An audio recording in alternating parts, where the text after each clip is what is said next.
Welcome to Season 2 of Public Health on Call, a podcast from the Johns Hopkins Bloomberg School of Public Health. I'm Joshua Sharfstein, Vice Dean for Public Health Practice and Community Engagement, and a former Secretary of Maryland's Health Department. Our goal is to bring scientific evidence and experience to the public health news of the day through informative interviews with scientists, community leaders, policy experts, public health officials, clinicians, and more. If you have ideas or questions for us to cover, please email us at publichealthquestion@jhu.edu. That's publichealthquestion@jhu.edu for future podcast episodes. Today, we are answering your mental health questions as Stephanie Desmond talks to Hopkins psychologist Laura Murray. Among the topics, dealing with election anxiety and making hard decisions about whether to visit with family over the coming holidays as COVID cases continue to rise. Let's listen. Laura Murray, thanks so much for joining us again. Oh, thank you so much for having me, Stephanie, especially on your special birthday. So happy birthday. Thank you. COVID birthdays are the best. Yeah, I assume you have some big parties or excursions planned. Yeah, exactly. For next year. Right. The COVID birthdays have not been stellar. No, I think, we're finally getting to, my time of the year, and boy, we hoped it would be gone by now, but obviously That's not where we are. I want to start today by asking you about the election, which I know is on a lot of people's minds right now. It's just a few days away. But I know that people are getting really sort of stressed out about not only the uncertainty of maybe who's going to win, but also there's a sort of ratcheted up stress about what could happen depending on what scenarios. I've even had friends worried about violence post-election and talked about even getting guns. So talk to me a little bit about what's going on there and sort of how can we help ourselves? Yeah, such an important question, and something that we are hearing a lot and that we're seeing a lot in different news sources is just that people are reporting higher anxiety this time of year. And I think part of this, as we've talked about before, Stephanie, is not only do we have an election, but we're coming off of quite a few months of just uncertainty in general and just a lot of stuff happening in 2020. So there's already a certain amount of sort of fatigue and stress and all that cortisol already built up in our bodies over the months. So definitely we are seeing an increase in that. From a mental health standpoint, I think one of the most important things when you're starting to feel stressed or anxiety is to write it down. Really sort of say, okay, where is this anxiety coming from? Because I think we're also hearing from a lot of people, I'm so stressed about the election. And then when they actually talk through it, they're stressed maybe about 20 different things, but they're attributing it to one. Or they're doing the opposite. They're sort of reeling and then stressed out about all these 20 things, but really it's one or two things that they're really concerned about. And so just taking time to take a deep breath and sort of say, okay, let's, clearly I'm anxious. Let me focus and write down what's really driving this. What am I really nervous about? Is it, as you said, violence after whatever happens, or is it the uncertainty, or is it just 2020, just everything on top of each other. So writing that down can really help us focus on what we need to do to help with that anxiety. And then from there, depending on where you think it's coming from, those are some of those other tips we've talked about. So for example, writing thoughts and feelings about exactly what's getting you anxious and maybe trying to reframe some of those. For some people, it's really more of a physiological thing. So it's about stopping and taking a deep breath and doing more relaxation or different activities that relax you, or which for some might be exercising, as we've talked about before. So I think that all starts with writing down and understanding yourself and where it's coming from. And is it a physiological thing? Is it a mental thing? Is your brain spinning? And that can guide you to different steps to sort of help with that. I know one of the first pieces of advice you gave us was not to read the news too much, but I think that right now it's really hard. It's really hard. Like, you hear about this doom scrolling phenomenon, right? I mean, it's hard. It is so hard. And especially for someone like you who's doing a lot of stuff in the news, and it's very, very hard. And to allow yourself to still be informed when you want to gather the news. Make sure that you set aside certain times, but then that might be the time where you really gauge your anxiety, right? So when I sit down and look at Twitter or watch the news or read a paper or read an article, what is my anxiety level before and what's it after? Because there's a lot of people who attribute anxiety also to news, but there are some people who actually feel better after reading some things. So again, it's sort of that self-awareness, just what is getting you more or less agitated, and sort of letting that guide you. So it's not sort of taking away all news, but yes, I think some of us would also probably do better to unplug at certain times. Absolutely. So after the election comes Thanksgiving. Oh boy. Then the winter holidays. And so I wanted to talk a bit about the decision-making framework on how to celebrate the holidays. I mean, obviously, Thanksgiving and Christmas are times when you bring family together, you travel from all over the country and get together.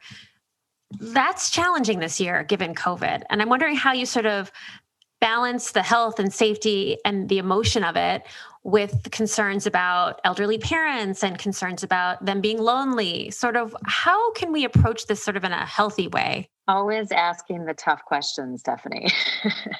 It is that time of year, and what a challenge it is for all of us. I think this comes back to doing some problem solving, as you said. What's your goal?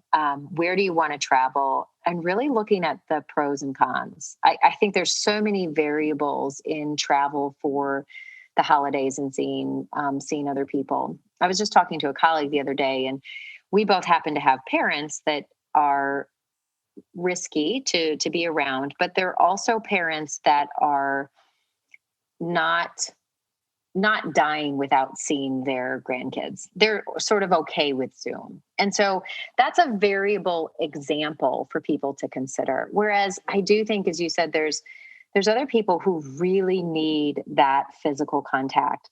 So we do see people getting very creative. For example, 1 or 2 people in the family will go somewhere for an extended trip and quarantine and go through the safety measures to make sure that everyone in the family is safe, but maybe in a way that's different, certainly, than we have other years. I think I just want to mention one more thing, Stephanie, because I think this ties into sort of stress and anxiety. Once you look at a solution and you're moving towards, let's say, deciding to travel or deciding not, break that down into smaller steps, because we're seeing a lot of anxiety and worry. Even once they made a decision, it's such a big one. It's like, now what do we do now? Like, what's safe and where do we go? Or how do we help the mental health of this person if we decide not to go? So that's really, again, a time to sort of take a deep breath and start writing things down. Writing things down is really such a tool to slow our thoughts down, manage our emotions a little bit, and then break that into smaller steps of very doable, smaller time chunks. So kids are anxious right now, as we all are, but also I think they're a little bit anxious, even if you decide to say, okay, we're going to go see grandma and grandpa. I know that they know that they might be bringing COVID to grandma and grandpa. So talk to me a little bit about what you're hearing. Yeah. And I'm glad you bring this up. Lots of kids are in schools now, a fair portion. And of course, they're in schools, and schools are doing an amazing job managing risk. But of course, there's also kids getting COVID. And so I think kids are aware enough to know, even though we're in school and we're wearing masks and doing all these precautions, people are still getting COVID. And so I do think there's anxiety there. And lots of caregivers and parents are reporting that kids are nervous. Like, I do not want to give this to grandma and grandpa. And I think many of them have heard stories about families getting together thinking it's okay, and then, unfortunate deaths or illnesses that have come about because of that. Couple things for kids. I mean, one, when you go down this decision-making, problem-solving path, it's so great to have your kids involved if you can. Right? Sit down with them, show them your possible solutions, talk to them about the choice, talk to them about the pros and cons, get them engaged in of course, age appropriate. What are the ways we're going to be safe? Because some of their anxiety could be reduced if you sort of say, okay, look, but this is the process we're going to take. So grandma and grandpa actually will be quite safe. And I think this also gets back to knowing your kids. One of the things we're doing a lot with caregivers is trying to get them to, instead of looking at a one size fits all approach, right? Some people are saying, well, the CDC says to do this, or my pediatrician says to do this.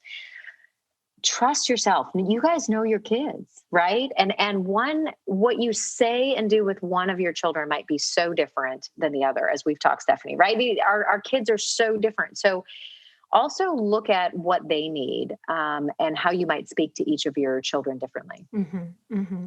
So one thing that I've been hearing about is, or being reminded of, is that we're headed into winter. It's happening. And we all know that in the winter, we get the winter blues, the seasonal affective disorder. People are, feel down in the dumps in the wintertime. We also are filled with COVID fatigue, right? I mean, this pandemic has gone on for a long time.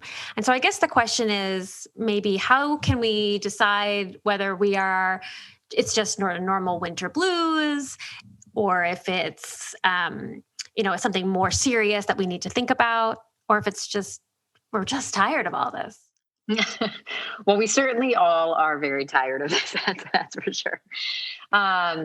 This is such an important question. We do always worry when we go into different seasons about increased depression. And now more than ever, with people isolating a little bit more and families not getting together, we are certainly keeping an eye on things like that. The other thing, of course, that I think about when you mention that, Stephanie, is suicide and the higher rates of suicide that COVID has raised, and more people thinking about it. So to answer your question, when you're feeling sad, one of the best things you can do is reach out. Try as best as you can. I know that's hard when we're sort of down in the dumps, but reach out, even if it's early on. It's better if it's more prevention than when you're really, really down. Reach out to people that you know to let them know.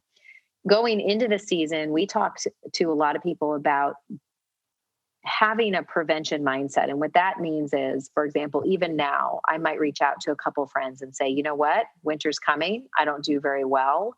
Can you guys keep an eye on me? Call me every once in a while. If I start not showing up, or if my voice sounds different, you should ask me if I'm okay. Like, you should even ask me if I want to kill myself, right? And so prevention is fantastic. Do it for all your friends and family. Say, hey, I'm worried about the season. It's very normal that we all get down. We're all more isolated. If you have elderly around, those are great people to just purposely reach out to and say, I'm going to call you a lot this season to just check on you. And so that's really something we can do all for each other. And as you said, we're all tired. And so I think there is a normalcy to a lot of what we're experiencing. When do you know that you need additional help? Again, this is tough to answer because it really varies. But if you start not being able to function, if you just can't get up to go to work, or can't take care of kids, or you find yourself just sort of laying around, there's really low motivation, those are times to definitely reach out. So if you see sort of big functioning changes in your lives. Mm-hmm. Well, Laura Murray, as always, a lot of really good advice to think about. Thank you so much. Thanks so much, Stephanie. Public Health on Call is produced by Joshua Sharfstein, Lindsay Smith-Rogers, Stephanie Desmond, and Lamari Morales. Audio production by Spencer Greer, Niall Owen McCusker, Cian Oates, and Matthew Martin, with support from Chip Hickey. Distribution by Nick Moran. Thank you for listening.